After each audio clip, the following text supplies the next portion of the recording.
quiero compartir la segunda diferencia entre un creyente y un discípulo. Nuestro texto base lo encontramos en Mateo capítulo 28, versículo 19, el cual dice: por tanto, id y haced discípulos a todas las naciones. Algo que hemos venido conversando durante este tiempo, la necesidad que tenemos nosotros de hacer discípulos. Y como ayer hablábamos, la primera diferencia que mencionamos es que el creyente se gana, más el discípulo se forma. Hoy día quiero hablar de algo sustancial entre que provoca una gran diferencia entre creyente y discípulo. La Biblia nos enseña, por ejemplo, en el libro de Mateo, en el mismo Mateo capítulo 5, versículo 1, viendo la multitud, subió al monte y sentándose, vinieron a él sus discípulos. Entonces, que es importante hacer notar esto, que la gente, la multitud, se quedaba sentada en el prado o en el valle mientras él subía al monte, y quienes seguían al maestro fueron sus discípulos. Es decir, los discípulos siempre buscaban tener la mayor cercanía posible con el maestro. Los creyentes se conformaban con mirarlo desde lejos. Ellos se sentaban en el prado, se sentaban a una distancia del maestro, más los discípulos siempre se esforzaron por estar al lado de él. Viendo la multitud, subió al monte y sentándose vinieron a él. ¿Quiénes? ¿Los creyentes? No, vinieron a él sus discípulos. Hablamos, ¿cierto? Y aclaramos que todo discípulo tiene que pasar primeramente por el proceso de creyente. No hay ningún discípulo que no haya sido creyente, porque el creer es que nos da la entrada a esta condición de discípulo, porque esto es para el que cree. La Biblia nos enseña que primeramente debemos creer, pero después debemos ir formándonos para ser discípulos. Y los discípulos, dice la Escritura, se acercaron al maestro, subieron al monte y fueron hasta donde el maestro estaba. En otra ocasión, cuando también le habló a la gente, a una gran multitud, lo vemos en el libro de Mateo capítulo 15, en el versículo 32, y Jesús, llamando a sus discípulos, le dijo: tengo compasión de la gente, porque ya hace 3 días está conmigo y no tienen qué comer, y enviarlos en ayunas no quiero, no sea que desmayen en el camino.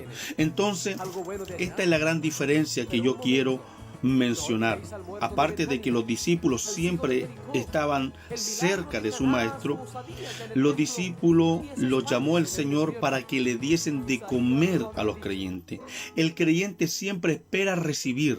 El creyente siempre espera recibir de parte de Dios. Siempre está atento, expectante, buscando la bendición. Y no es malo, no es malo. Y es bueno eso, que uno esté expectante de la bendición de parte de Dios. Primeramente, una bendición espiritual es maravilloso, y junto con ello las añadiduras, todavía aún más maravilloso. Pero el verdadero discípulo no solamente se queda esperando recibir, sino que ellos se acercan al maestro para saber cómo dar a los demás. Un creyente recibe, un discípulo está dispuesto a dar, y dice la Escritura que aún más está dispuesto a dar su vida si fuese necesario por la causa del Señor Jesucristo. En una ocasión el maestro le dice a la multitud: el que quiera ser mi discípulo, niéguese a sí mismo, tome su cruz cada día y sígame, dando a entender que la actitud que debía tener el verdadero discípulo del Señor era una actitud de negarse a recibir, de negarse a buscar lo suyo propio, de negarse a esperar que el resto lo alimente, que el resto le dé, que recibir las bendiciones de parte de Dios, de recibir las bendiciones de parte del mundo. Lo que el discípulo busca siempre es poder dar lo que él ha conocido del Señor, lo que él ha experimentado de Dios, lo que él tiene de Dios. Si usted no tiene de Dios, no puede dar de Dios.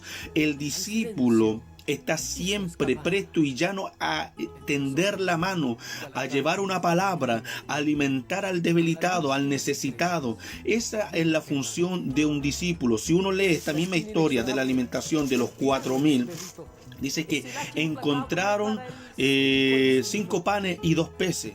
Jesús hace tenderse a todos en el pasto, ora y multiplica los panes y los peces, a tal punto que se saciaron todos. Pero quienes repartieron el alimento no fueron los creyentes. Los que repartieron el alimento fueron los discípulos. Los discípulos del Nazareno llevaron el alimento a los creyentes y se lo entregaron.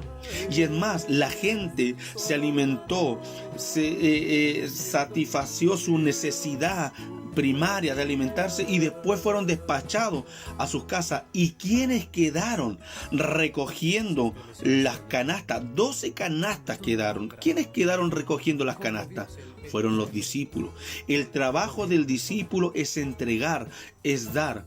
El creyente está en una etapa de recibir, y eso es bueno, recibir y recibir, pero cuando usted entiende que debe pasar al otro nivel, que es ser discípulo, es cuando usted está dispuesto a dar lo que ha recibido. El creyente recibe y el discípulo entrega. Que el Señor de paz y amor les bendiga. Isaías lo había dicho.